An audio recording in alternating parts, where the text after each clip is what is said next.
Ladies and gentlemen, welcome to the grand finals of the Vietnamese Qualifier between Gameware and 1st-Vietnam. These are known to be two of the top teams in the Vietnamese scene. Hopefully you will stick by me. I'm B-Bond, and I will be casting this whole final series. So hopefully you will enjoy it and stick with me for the whole series. And anyways, we're going to get right into the picks and events as soon as these players load in.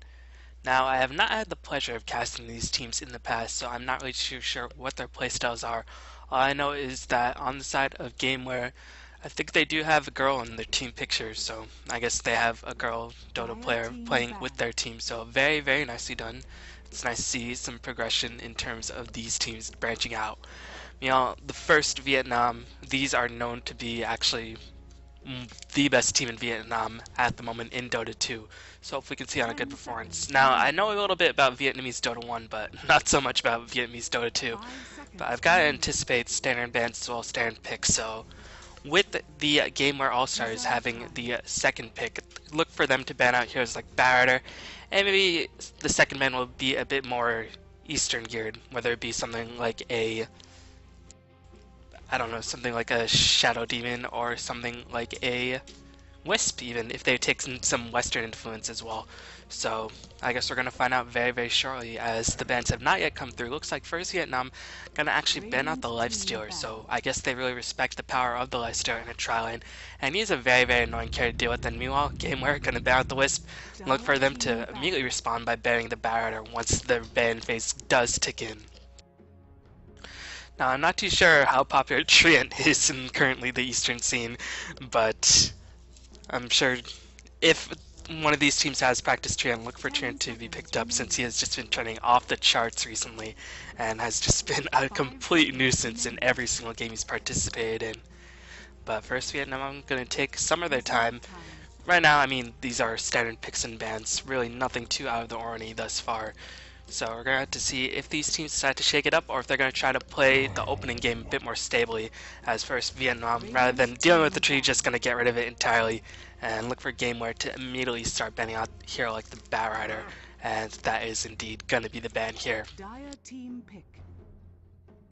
Now, the first pick could set up a possible opening. They could get themselves a Darkseer and try to set themselves up for the off-lane situation and look to get some team fights rolling. Or they could go another route if they want to go for an early game support, whether it be something like a Visage to try to cement their tri-lane. I mean, there are a lot of openings you can do with your first option, and it doesn't really give away too much of your lanes outside of, I guess, Darkseer being in the off lane if Darkseer is your choice. And it'll also be interesting to see if these teams utilize double bottle courier, because the Filipino teams in Dota 1 do that, but I've noticed a lot more teams in Dota 2 have not decided to do that route, so I really doubt that we'll see double couriers in action in this game. But 1st-Vietnam going to secure themselves the Rubik Meal. Gameware All-Stars immediately going to pick up their double support line with the Nick Assassin as well as Shadow Demon. Now, Nick Assassin does have the potential to go mid, but I think this will most likely be a challenge to support Nick Assassin, as for Vietnam going to secure themselves a Gyrocopter, and that means they have a very, very stable carry to go with heading into the early stages of the mid game. But yeah, Nyx as well as Shadow Demon, a very, very strong supporting duo because, of course, you can disrupt into Shadow Demon or into Nyx Assassin's stun, do a lot of damage. Soul Catcher helps amplify Nyx Assassin's damage, and the Mana Bird nerf did hurt quite a bit for Nyx Assassin in terms of his early game damage output, but Soul Catcher helps to bridge the gap somewhat. And of course, Shadow Demon and Nyx are pretty strong early game gankers, so the 1st-Vietnam mid laner will have to be careful, as Gameware going to get rid of some very strong mid laners, very difficult to gank mid laners, so I anticipate them roaming very early on and start trying to get the gank train rolling.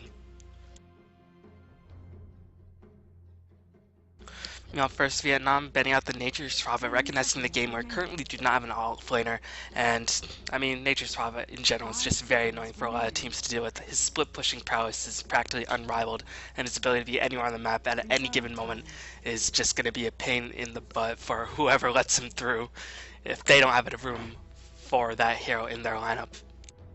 1st-Vietnam, interesting enough, going to ban out the Luna. There wasn't anything like a Chen pickup to signify an early push strategy, but I guess they just really don't like dealing with the Luna in general. Maybe they like to have an aggressive strategy and Luna's Eclipse does shut it down somewhat, or maybe they just don't like dealing with the early game push that Lunar Blessing can help to provide.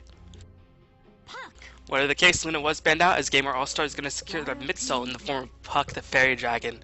So again, these are pretty standard picks. Really nothing too out of the ordinary thus far. You know, 1st-Vietnam, they could potentially go for something like a Queen of Pain, but all things considered, Puck does do a reasonable job versus Queen of Pain middle, just because he has a better time killing the Queen of Pain at level 6. But instead, 1st-Vietnam going to go back into their offlane choice, which is the Darkseer. So again, this is just a really standard draft.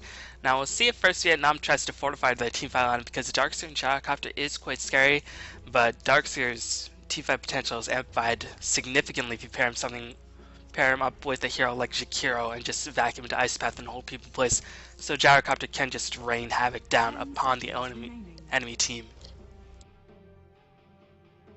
5 seconds remaining.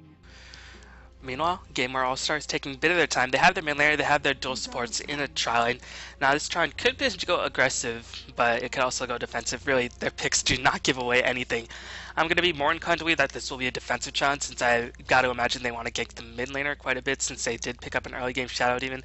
But, I mean, Shadow Demon is also very strong in the aggressive tri-lane. Nyx Assassin, as long as he's pretty much the only melee hero in the tri-lane, can do reasonably well in an aggressive tri-lane situation. But if Gameware All-Stars do pick up a melee carry, then this will definitely be a defensive challenge, since they really won't have that much physical harassment unless Shadow Demon puts himself in a dangerous situation. And it is always very difficult challenging a aggressive or a defensive challenge that composes of Gyrocopter as well as Rubik, two very defensive heroes by nature in the Trial versus Trial matchup. And Gamer All-Star is going to secure themselves the Alchemist. So now they have a pretty stable carry. They have a carry who can get farmed up very, very soon. And this is definitely going to be a defensive challenge by Gamer All-Stars. Meanwhile, I've got to imagine the 1st-Vietnam going to run their own defensive challenge. I mean, why take a risk when you want to get ahead in the early game qualifiers? But yeah, Alchemist will be able to get a lot more farm done, assuming of course he can last hit every single creep. And once he starts maxing the Grievous Greed, since he probably will do that, since he will be in the defensive shine, he'll be able to just completely outfarm the Gyrocopter and should be able to get off to a good start. As 1st-Vietnam gonna pick up the Weaver. Wow. I'm not too sure how I feel about this choice, but I guess this will be a mid lane Weaver up against the Puck, or it's going to be a mid lane Darkseer up against the Puck.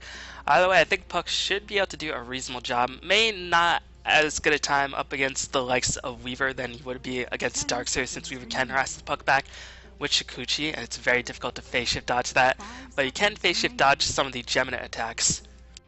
What is a bit weird about the Weaver is that once Puck picks up the dagger, Weaver just loses a lot of effectiveness, just because Lincoln Sphere is such an expensive item, and that does not even block the Waning Rift silence that comes in from Puck. So I guess this will be a mid lane Weaver. He'll probably go for bottle into more of a defensive build, may go for drums into treads or something like that, and might not even go straight into the Lincoln Sphere, although up against the likes of Shadow Demon and Alchemist, maybe he will go for the Lincoln Sphere. Still, I feel like this Weaver is sort of a byproduct of 1st-Vietnam not really sure what to do with their laning phase and just saying, alright, Weaver matches up well against Puck, let's pick up the Weaver. Just because I don't think he fares very well against likes of Puck. And if Nyx comes in with the Impale and Mana Burn combination, then the Weaver could have a very, very difficult time. Now 1st-Vietnam, recognizing the Gameware currently do not have an offlaner, going to ban out the Clockwork. So now there are only a couple offlaners left in the pool, and not too many that can jungle outside of the Lone Druid. And Lone Druid in conjunction with Alchemist is a very, very annoying threat to deal with, but the problem is picking up such a low-range lineup against the likes of Darkseer and Gyrocopter means you're inevitably going to clump up, and when you clump up against the likes of Darkseer and Gyrocopter, it's going to be a bad time.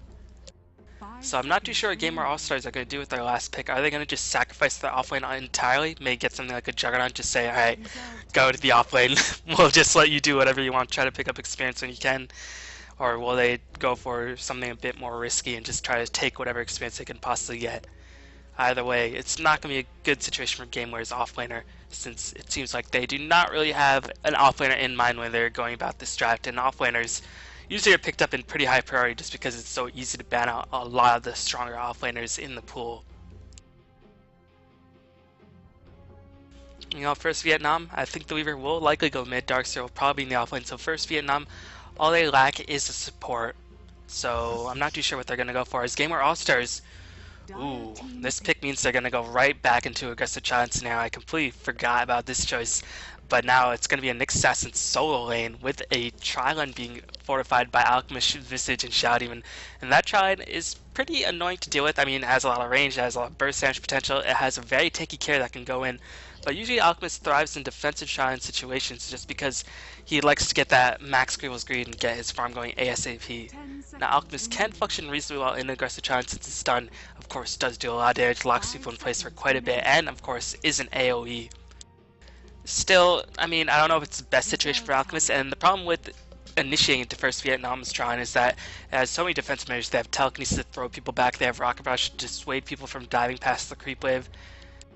I mean, yeah, you have the Shouting Disruption to help set up a stun. It's still going to be really, really difficult engaging into the likes of Rubik as well as Gyrocopter in this scenario. Meanwhile, Nyx Assassin, I'm not too sure whether he'll go mid or he'll be solo safe lane. I've got to imagine he will go solo safe lane, and Puck will try to take the middle lane just because, I mean, well, maybe now that I think about it, it might actually be a solo mid lane Nyx Assassin, since I've got to imagine Nyx Assassin just gets completely dominated by Darkseer in a 1v1 matchup in the offlane. So I'm a little bit concerned for Gameware All-Stars lanes, but if they can manage to hold on, if they manage to get a decent amount of experiences, Tuskar will be the last choice by 1st-Vietnam. So gonna get a gagging support that does do a lot of control in early game engagements. So I like this choice a decent amount. The only qualm I have with it is that he's a melee support, and you pretty much know for sure that Gameware All-Stars is running aggressive challenge, so I'm not too sure how much experience Tuskar will actually be able to attribute in this trial, and with only one ranged hero in the form of Rubik. I mean, Gyrocopter's a ranged hero, but his ranged force is not nearly as threatening against the likes of Visage as well as Shadow Demon, that in terms of physical harassment, I think the side of 1st-Vietnam will be outnumbered. Prepare for battle. But theoretically, if the matchups go as I'm predicting, they should be able to win the other two lanes relatively stably. I think Weaver does match up well against the likes of Nyx Assassin, and I've got to imagine Darkseer can go even with Puck if those are the laning choices. So introducing the players in the teams, we're going to have Ace on the side of Gameware playing the Nyx Assassin, X is going to be playing the Visage, Star Ruby is playing the Puck, Stanin Phuong Ga playing the Alchemist, and Autumn Wind is playing the Shadow Demon. On the side of 1st-Vietnam, we're going to have Misa playing the Tusk, Secret is playing the Darkseer, TT is playing the Weaver, YY is playing the Rubik, and Top is going to be playing the Gyrocopter. A very anticlimactic name, as I guess he is a traditional carry farmer. But it seems like both teams are scouting each other up. Tusk will be able to get the initial zoning off with the Ice Shards, but here comes Orbs, going to fly in. Ice Shell doing a huge chunk of damage as Gameware inevitably clumping up. A lot of damage is being thrown down the way of Tusk, but he's so very tanky, and Ion Shell Weaver is just going to be able to clean up the Shadow Demon relatively easily, I've got to imagine, since Shikuchi and Ion Shell just do a heck of a ton of damage, as Weaver is going to find himself stunned up. Weaver will get the first blood, but now another Ion Shell will be stacked on, as Rocket Barrage and Ion Shell just doing a huge amount of work. Here comes Ice Shard, really nice zoning by the side of 1st-Vietnam, as they are able to pick up an immediate double kill and now greatly mitigate the presence that the aggressive China that Gameware will have in this game. I mean, this 1st-Vietnam China has already gotten a lot of experience. They managed to get themselves a good chunk of gold, and now they're just going to head right back in the landing stage to just go about their merry way. And it seems like Tusk is actually going to be playing mid. Interesting decision to put Tusk mid and maybe keep, I guess they're just going to have Darkseer straight up jungle and put Weaver in the offlane. A bit of a greedy decision. We're going to have to see if that pays out. May predicted the Nyx Assassin rotation mid, and they said, alright, Tusk can have an easy time getting some experience. Maybe they don't really have faith in the Rubik Tusk Gyrocopter Trilane in general, but this does give the side of Gameware a little bit of an opening to get themselves back in the game, since Gyrocopter won't be able to receive any farm, since he's only protected by one hero in the form of Rubik. And we could potentially see a rotation by Darkseer, but even though he was able to contribute quite a bit into those double kills, he was not able to pick up a decent amount of experience, and it seems like he's burned through a decent amount of regeneration as well.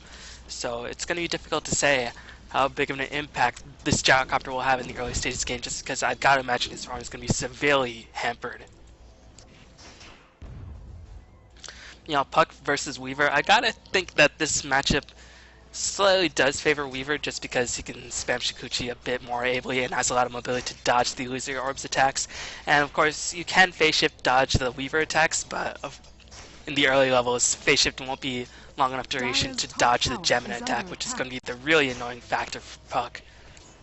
Still, it seems like both laners are playing pretty defensively, and they're not keen to take any risks, and I don't think any player should get a kill in this 1v1 matchup, assuming, of course, it is played correctly. Tusk versus Nyx. First time I've seen a mid-solo Tusk, and Tusk is a hero who does benefit from items a decent amount because, of course, his Walrus Punch does scale.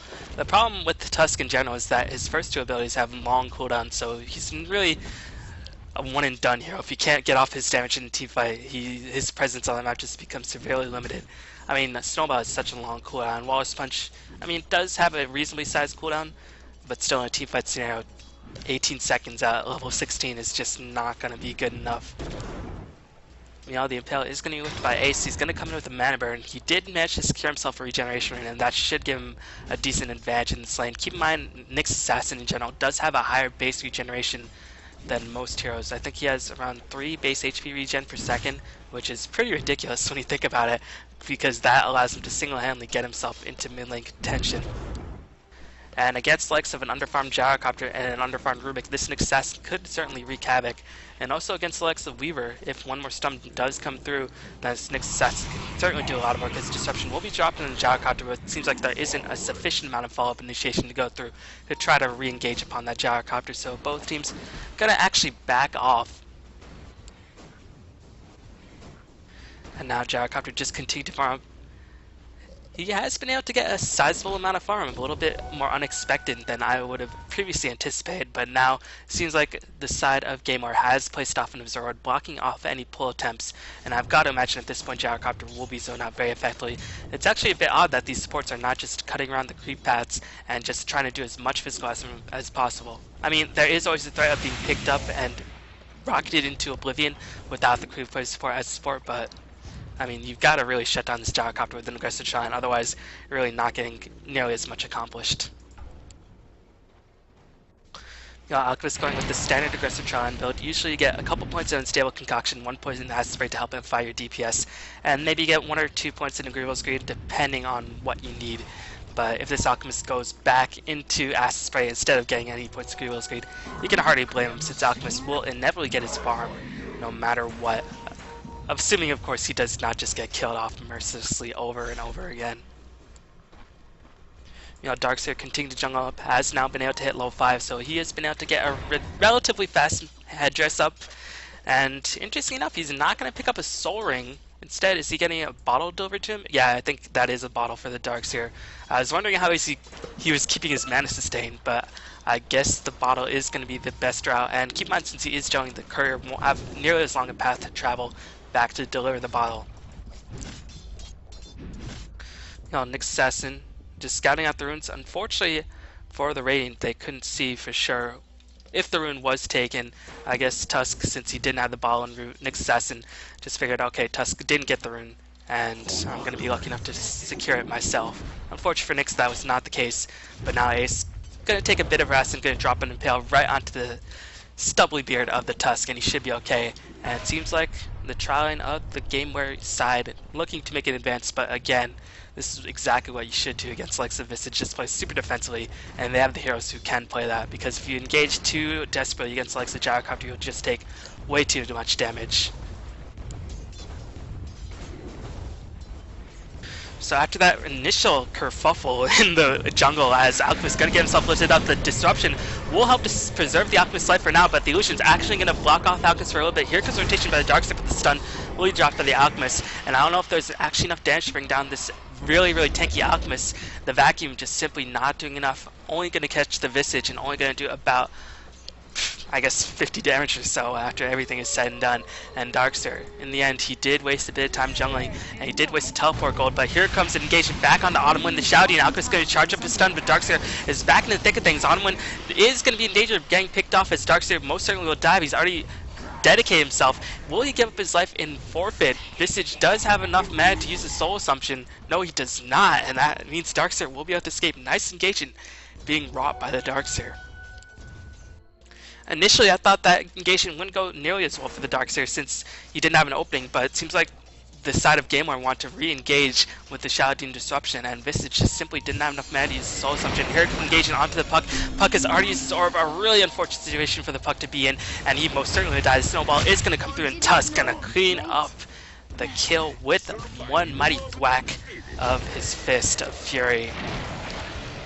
So a good engagement being wrought by 1st-Vietnam thus far. It seems like they've had more practice movement than the likes of Gameware at this stage in the game. Nick Assassin probably should have been looking to gank another lane, or probably looking to set up an opening. Maybe he was driven back to base, and I failed to notice that. But when Tusk was missing off the middle lane for quite a bit, Nick Assassin should have been doing something to respond, whether he pick up a teleport scroll to try to output his bottom laner, or look to secure engagement up on the top lane. But it seems like he rushed the Arcane Boots. I'm really not too sure why he hasn't picked up a teleport scroll, since it is pretty obvious when Nick Assassin roams for a gank, just because he is such a presence in the middle lane that you can't help to take note of him. But if you manage to pick up a teleport scroll, then you can just sort of teleport under the safety of your towers and really re-engage without too much of a problem. Alchemist going back into the defensive build. This is more of an offensive build, but so far it seems like the Gameware side has not been able to utilize this to the best of their ability. And you can see they want to re-engage upon the Puck, and there aren't any wards to protect out the Puck as the orb has been cast, and we'll see if that does spark the rotation. Yes, Darkseer gonna find himself going right in, but Puck actually a little bit too far away. Meanwhile, there's gonna be initiation onto the top lane. Nick Assassin not in position, again, not having a teleport scroll, so he can't help out his friends up on our top lane position. Visage just gonna get blown the heck up. And now Tusk is starting to become a huge problem. Alchemist decided to get a bit greedy, gonna pay for it with his life most likely, as Gyrocopter gonna come in. Alchemist gonna charge up a stun, and immediately see the side of 1st-Vietnam splitting so they won't get stunned by the way we residual damage, but the missile just simply too slow. Oh man, the Ice Shard's gonna predict the wrong angle, and Nick Assassin actually looking to re-engage. He might be able to secure himself the kill on the Gyrocopter, but the missile is gonna fly and gonna delay the, I guess, death of the Alchemist for now. Mana Bird is going to fly in, Alchemist Stun's going to fly in, and they're just simply holding Tuskar in place. He's so tanky that he can't simply be brought down unless there's a full squadron of heroes dealing the damage necessary to do just that. Beyond the bottom lane, unfortunately for the Fairy Dragon, he was picked off.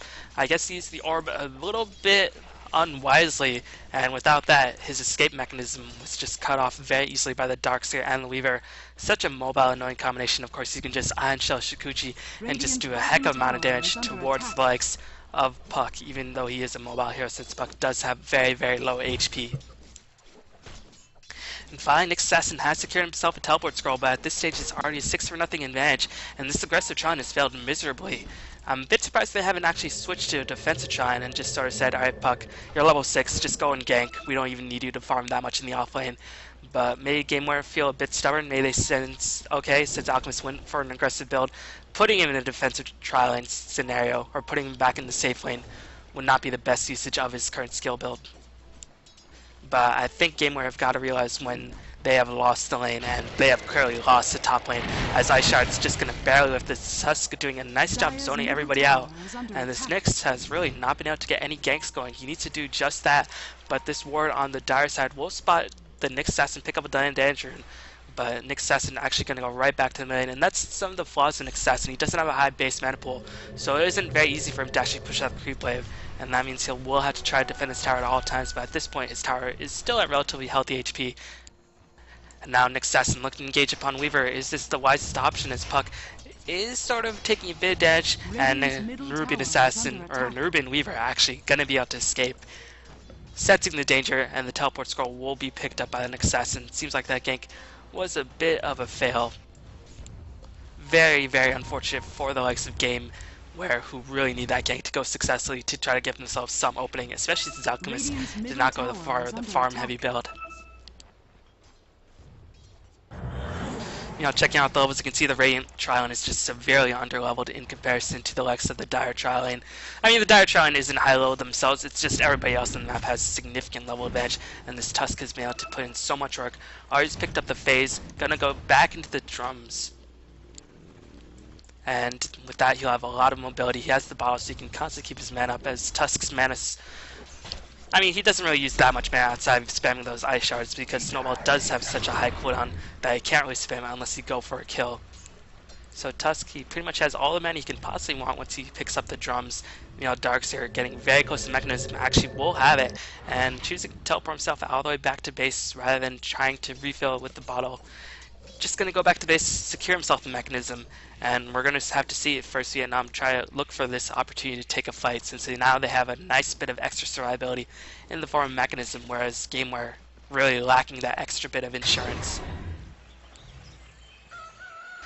Tusk just bottling every single rune, gets himself an invisibility rune, and I don't know if Nick Assassin did scope out what kind of rune it was, since the Radiant do not have a ward up on the bottom lane, as the Ice Shard's gonna fly in, gonna block off the path of Puck, as Walrus Punch will most certainly be utilized. Puck does not have his aura buff since he already previously used it, and Misa just able to completely steamroll this Puck into oblivion. Nick Assassin gonna rotate himself in, but I don't know if he can actually pick up any kills, unless he does manage to get more supports rotating in. But the Dire, they know when to back off, and since they didn't even kill off the tier 1, they are going to back off right now. Tusk going to take a bit of damage, but Nick Assassin actually not able to provide that much pressure. Tusk will likely die. He is going to pop his invisibility and looking to escape, and there's no detection on the side of the Radiant, so it looks like they did not scout the invisibility. And Autumn taking a lot of damage. Weaver looking to escape, but Weaver was able to secure the kill on the shouting with a couple of clicks and the help of the Swarm. Meanwhile, up on the top lane, Alchemist being driven away. They used a vacuum as well as a wall to try to kill off the Alchemist, but simply was not enough. But at the end of the day, they're getting the Gyrocopter a bit extra room. And the Tusk has just been able to do so much work in the middle lane. He probably shouldn't be able to do this much damage, but a lack of wards up on the defensive side of the Radiant map, just allowing the Tusk to roam freely to that bottom portion. And that means Puck, he obviously wants to use Orb to farm out, otherwise the Lever will just pressure his tower endlessly, and that'll leave Puck in a lot of danger as well. But without any wards, he can't really know when to actually cast that orb, and as soon as he casts orbs, that is immediately the time for Tusk to rotate in, and that's allowed Puck to be picked off 3 times at this stage in the game.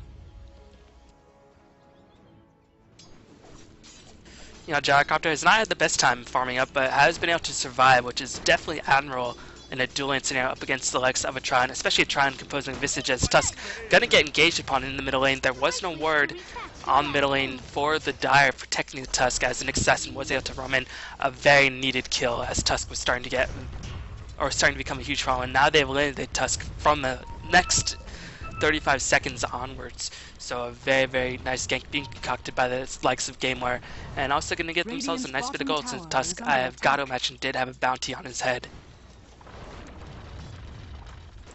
Meanwhile, it seems like the Radiant going to charge in. The Dire do not have any wards spotting out the movement. And you can see that the Dire just going to back off. They did have a ward spotting out the movement of the Radiant heroes, positioning themselves in, and now they've really known that the jig is up at this stage. Darkseer has not finished the Arcane Boots, so now he can spam the mana a little bit more frequently. He has a higher base mana pool to actually use all of his spells, and he's already level 11 and has 2 points in wall, so he is looking to do a lot of damage in these next upcoming engagements. So it's going to be very difficult for the side of Gameware to actually look for a successful team fight to try to go in and try to initiate. Still, they've got to make something happen, since without Alchemist going for the greedy build, he's going to be severely underfarmed in comparison to the likes of the farm Dire heroes who've been able to get off to such a huge advantage. You are going to see surge forward by the Tusk, but he is going to spot vision of the Visage. The Ice Shard's not sufficiently blocking out the Visage, as here comes the call down, going to try to secure the kill on the shouting. They will be able to do just that.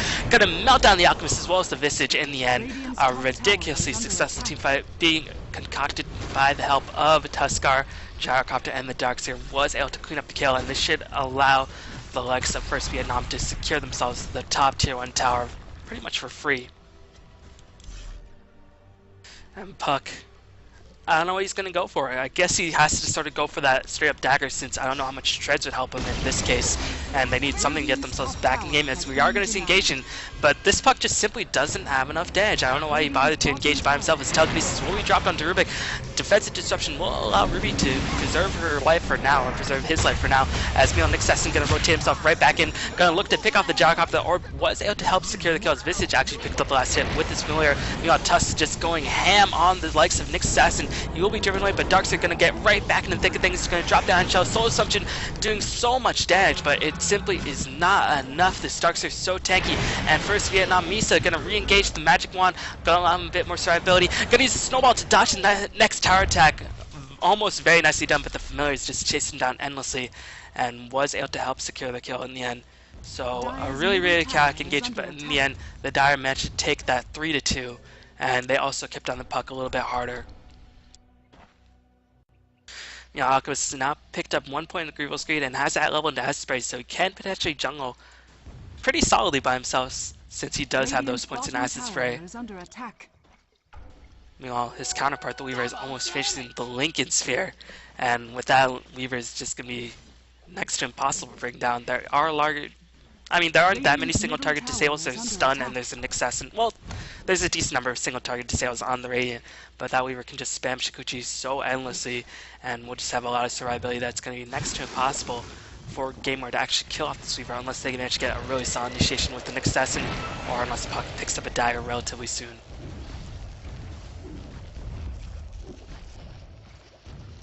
You know, checking out the early game goal graph, oh my god, a 10k advantage for the Dire already. Definitely no small part because of those towers, but also a huge part of that is because of the 11 kill advantage. And you can see that 11 kill advantage being reflected by the 12k deficit the Radiant are currently facing in the experience department. So at this stage, it's just looking very grim for the Radiant, especially since Alchemist went for a very aggressive try and heavy build. I mean, I think you've got to realize as a team when the try has failed and just switch off your bottom lane in response. But I guess Gameware wants to stick to their game plan, and they stick to it. We'll see if it's going to cost them in the end, as now they're in an immense deficit. And now Gyrocopter starting to get a bit far and went back into the drums.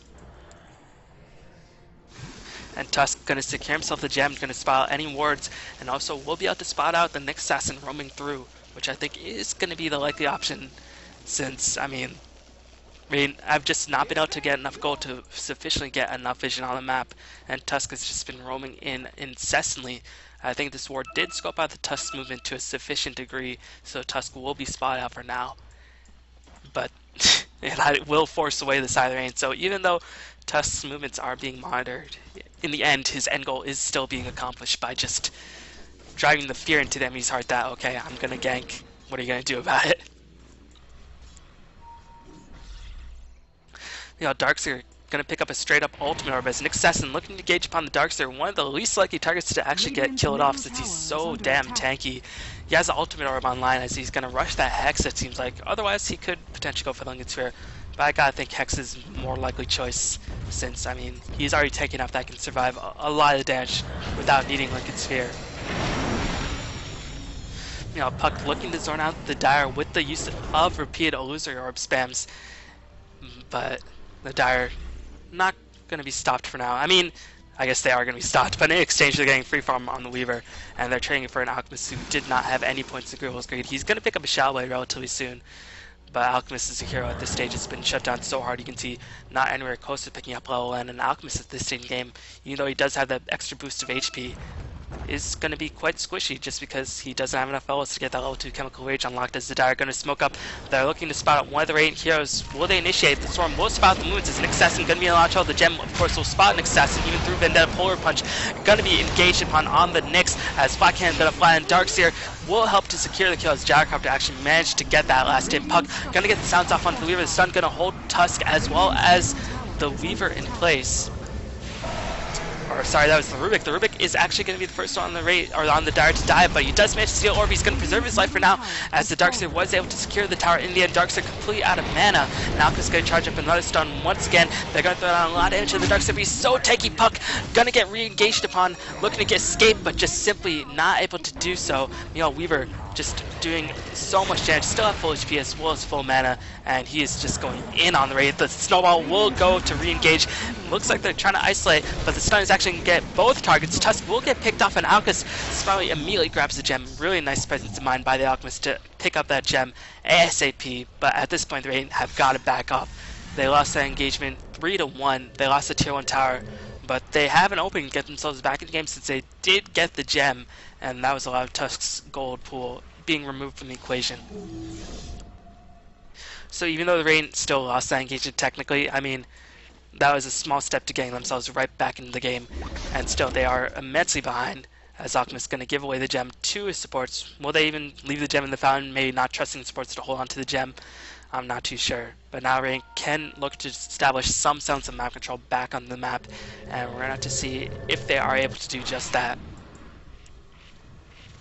The unfortunate thing for the Rain is that Weaver is becoming a problem very, very rapidly, and the point in the game where Weaver is truly one of the most annoying heroes in general to deal with is when he finishes up the link and starts building towards some actual damage, since Weaver as hero, as looks like Tusk, engaged upon the forces of the Rain, but little did he realize there was an entire Radiant squad waiting for him, and Tusk, his over-aggressive behavior will cost him his life in the end, and this might allow opening for the Rain to actually pressure the middle tier 1 and maybe even claim their first tower in the game.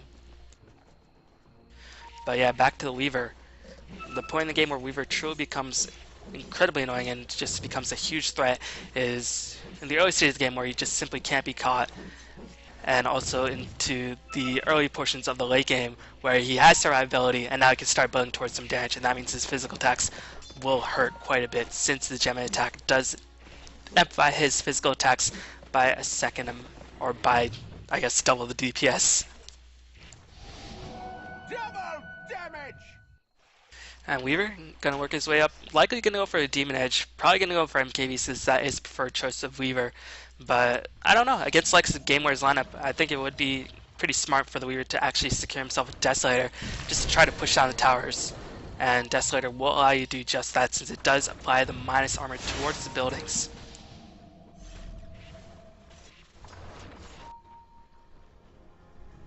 You know, Gyrocopter going to make its way back towards the BKB, and there's only a purge that goes through BKB, so this BKB can be very, very useful. Neon Nick Assassin looking to set up a gank, but he's currently being pincered. Thank God the Dire don't have a gem anymore. As Darkseer will be spotted out. Nick Assassin will look to engage, but Darkseer is just so tanky. They will get the silence on. Will they have enough damage? Mechanism will be utilized by the Darkseer to preserve his HP pool. As now Puck can get lifted back up in the air. Here comes Tusk looking to engage upon the forces of the Rain. Darkseer and Gyrocopter looking to re-engage as the Black Hand Colin just doing huge chunks of life towards the forces of the Rain. Shout even will be able to secure the kill on the Darkseer in the end, but only after expending every single resource possible. And Alchemist will be able to escape, but in the end, another 3-for-1 engagement. And the Rain, they definitely need all the kills they can get, but 3-for-1 engagements are definitely not the way to go about it.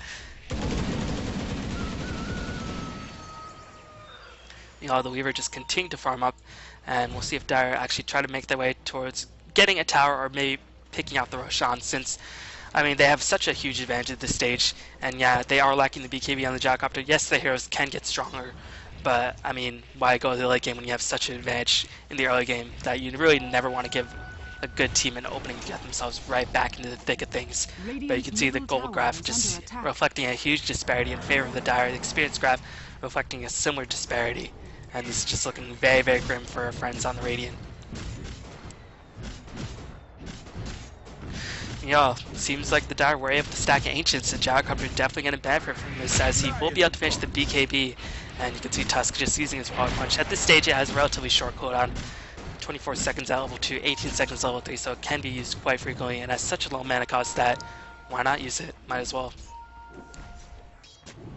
Alchemist, it seems like he is going to go straight into the BKB, and BKB will be all well and good, but it won't really increase his damage potential by a significant amount. Yes, it gives you some plus damage with the Mithril Hammer online, but outside of that, he doesn't gain any damage outside of his survivability, and he is just not going to be able to tangle with the likes of this Gyrocopter, nor will he be able to tangle with the likes of this Weaver, who is getting dangerously close to finish his MKB.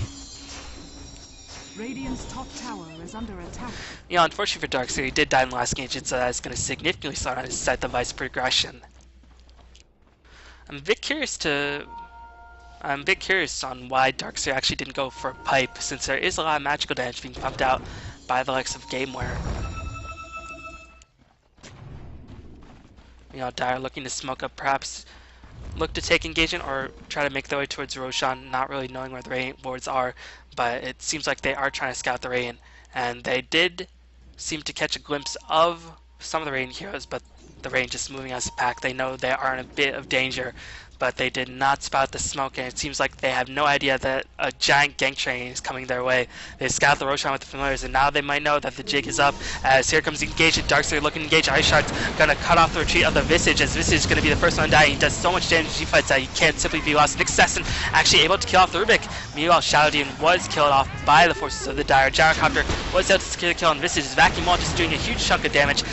Puck is gonna find himself killed off as well. Nick Sesson likely gonna die next. The missile gonna fly, and Weaver might be able to secure the kill without the help of the missile, but in the end the missile was greatly appreciated. And once again, the Alchemist is gonna be the sole survivor of that bloody massacre for the Rain. And a 4-for-1 trade, only killing off Weaver, just means that the Rain are in a huge amount of trouble. It's getting to the point that it's hard to imagine them making any sort of a comeback at this stage.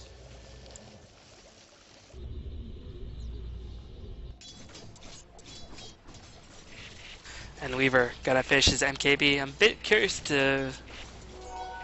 Not too sure why the Dire aren't just pushing in for the tier 2 as a mass disconnect going down for their Gameware squad. I guess they're in a land environment and they just had a lot of problems or something. But a mass disconnect going, as that was just very unexpected. But yeah, thanks for joining me. This is the grand finals of the Vietnamese Qualifier for the AMD Premier League Season 2. I'm B-Ballin. And if you want to find more of me, check me out on youtube.com/b1773, twitter.com/b1773, facebook.com/b1773, and you can find a lot of updates. I do daily Dota content, whether it be hero impression videos from Dota 1, I do a lot of Dota 2 commentaries, and I do a lot of replay casts in general. But hopefully you can follow me up on my live stream, twitch.tv/b1773, and shouts to AMD. Of course, they're putting on this tournament, AMD Premier League Season 2, in association with Dota Talk, who allowed me to cast this game, so shouts to them as well. But it seems like there's just been a mass disconnect for the side of the Radiant. I'm not too sure when they are going to reconnect, since it seems like they are probably playing in a similar environment. The Shadow Demon is not currently with them. But right now, if you've just tuned in, the Dire have a really significant advantage, to say the least. Almost a 20k goal advantage, over 20k experience advantage. And I was about to say, I find it a bit curious to actually see the Dire weren't pushing in to try to claim a tier 2, or may even go for Roshan, since I think they have the means to do just that. But now with the MKB up on the Weaver, the Darkseer finishing up that set device up relatively soon, I gotta imagine they've got to be looking to end the game within the next 10 minutes or so, since, I mean, you're getting your core items up online. We were starting to get a pretty scary amount of DPS with that MKB being finished. Darkseer gonna have a nice bit of extra control with that Hex.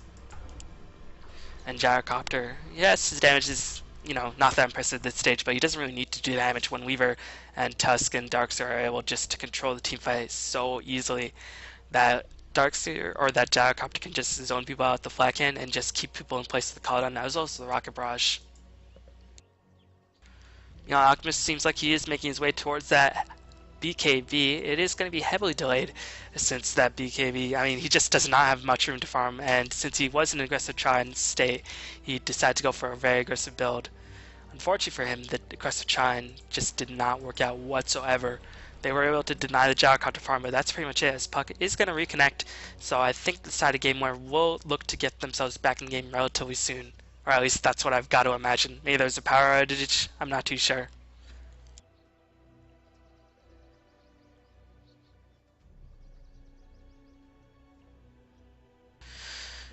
Checking out the rest of the items on the side of 1st-Vietnam. Rubik, lacking a lot of gold. It seems like he has been the primary warder. He's only died once, which is quite admirable for Rubik, as I think the Tusk has died the most on the side of the Dire, but he created a lot of room in the early stages of the mid-game, so you can't really blame him for dying at this stage, since he has been putting in his time in the office. He's been able to file his punch card, and now he's checking in to get himself a nice payday at the end of the day with this win.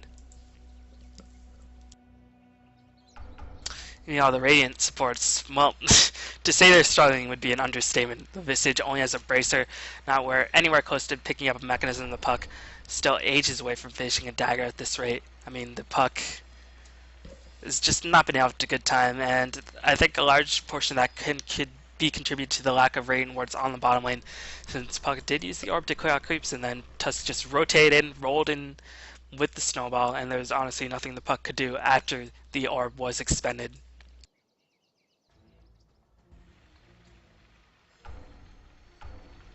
You know, Shadow Demon does have an urn, so he has a bit of extra HP, and it seems like go is the call.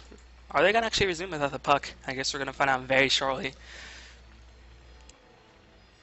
Hello, my mom is the call by Fong Na. But yeah, we were going to finish his MKB, and I gotta think the Dire are going to do something aggressive with this. Yes, they are playing aggressive, but they haven't really been able to get any of their end goals accomplished, which is to try to make their way into position to end the game. And so far, all the tier 2s on the side of the rain are still at relatively healthy HP. But with this MKB being finished, now this Weaver can just chip away at the tower and just will be able to siege from the low ground towards the high ground if he is trying to break the base, and that will just allow him to do that so much more easily. And with Gameware's item slots, they really can't do anything to stop this Weaver if he decides to do just that. But Weaver gonna get that MKB online, gonna get it shipped towards him, as go is the call for the Radiant. And seems like this game will be back underway. You know, Gyrocopter noticing that gem was dropped. I'm not too sure who picked up the gem in the end.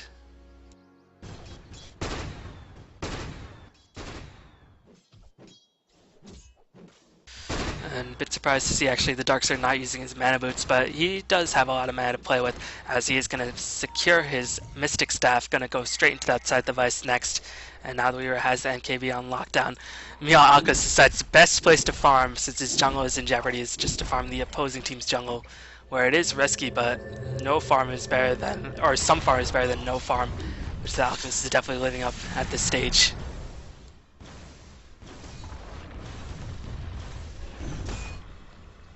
You know, Darkster trying to finish up his side device again. He has to secure himself the Mystic Staff, and it seems like the courier is firmly planted his balloon over the secret shop. So I guess the Dire are waiting for the Hex to be finished before they look to re-engage. The Alchemist, he farms very, very quickly. I don't know if I'll have the BKB finished, but he's going to be very close by the time Darkster finishes up his side device. You know, Tusk going to go back in towards that BKB. BKB definitely a very useful option against the forces of the rain, as Dire are going to look for Roshan, but the Familiars will scout the way, and I don't think the Dire can actually take Roshan without Weaver being in position to do just that. And it seems like Weaver, he has a TP scroll to get himself back into range of his team relatively easily, but he's just looking to apply a lot of pressure on the bottom lane and just force a reaction by the Radiant. But we were going to finally rotate himself through. I think he realized, okay, this Roshan is taking a bit too long. Gyrocopter actually does not have any DPS items, so I'm actually needed to clean up this kill. And the courier will finish his MKB for him. And I think the Weaver will likely pick up the Aegis, even though he's so difficult to bring down already. But actually the Gyrocopter going to be the one to take up this Aegis anymore, despite him lacking a lot of damage. Maybe they feel like Weaver just simply won't die with the current items that Gameware has, and I can't really blame them for that decision.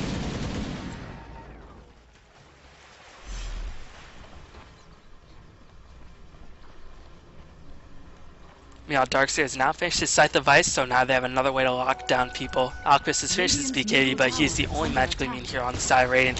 And yes, it's a 10-second BKB, but only a Shadow Blade means he's actually not doing any damage. And the Radiant knows they can't fight him at this stage. They're going to try to trade towers, and they should be successful in doing that. But I've got to imagine Dire just won't care. They're just going to push up, as this is actually only their first tower that they lost, and now they've already made their way into position to reach the high ground, as the Glyph on the Rain have already been used. So this tower is going to take a lot of damage. It's not going to be in any hurry of getting itself back up into fighting shape. This tower is going to get picked off by the Weaver. The mechanism is going to be used by the side of 1st-Vietnam, as here comes Snowball looking to engage upon Ace, but Tusk can actually immediately back off. Cotton will be utilized, vacuum into wall. Wolf, he dropped the wall, has not yet been dropped, but the Polar Punch going to go down to the Nyx assassin. Defensive disruption will preserve the life of the Nyx for now, but now Nyx is going to inevitably die. Alchemist is going to get killed off, as Darkseer is just running rampant over the squads of the Radiant. Darkseer is purged in place for a bit. He will die, the only casualty on the side of the Dire. But in the end of the day, the middle barracks have been secured by the forces of the Dire.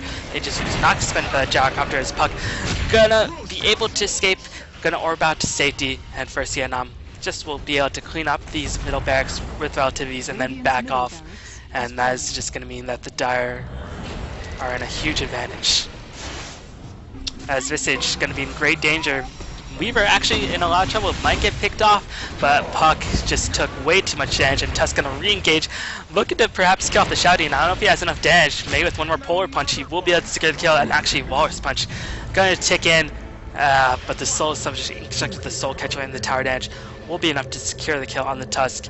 But 1st-Vietnam, they managed to get a lot of kills. They managed to get the middle barracks, and Alchemist, I mean, this is just, if there was ever a more fitting image for the rating in that game, that was it. Alchemist just standing back helplessly as the Dire just run rampant over his base, because honestly there was nothing the Alchemist could do.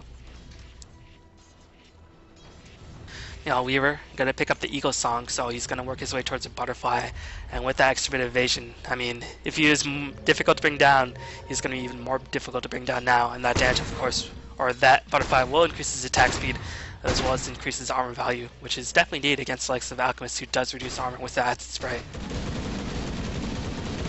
You know, the Rain gonna smoke up, trying to engage upon the Gyrocopter. Gyrocopter still has the BKB. I don't know if they can kill off the Gyrocopter twice, but Aegis is gonna be reclaimed relatively soon. And actually, Alchemist wasn't looking to charge the stun before he engaged, and the stun will be thrown, but the Rain just simply weren't in position to follow up. Alchemist should have started immediately charging up the stun once the smoke braked, and then popped the invisibility. But unfortunately for them, the Rain gonna waste the smoke, not picking up anything exchange. They weren't farming, they weren't doing anything in Gyrocopter. Is just going to back off with the Aegis intact, and he still will have it for the next 2 and I guess close to 2.5 minutes. Yeah, seems like Weaver doesn't really know what to build, as he's going to build himself a Mask of Death or a Morbid Mask.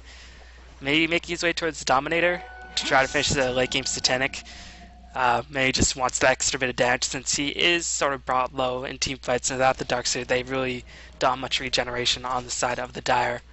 So that might be the case. I'm not too sure why he picked up a random mask or Morbid Mask. I guess just trying to lifesteal it up.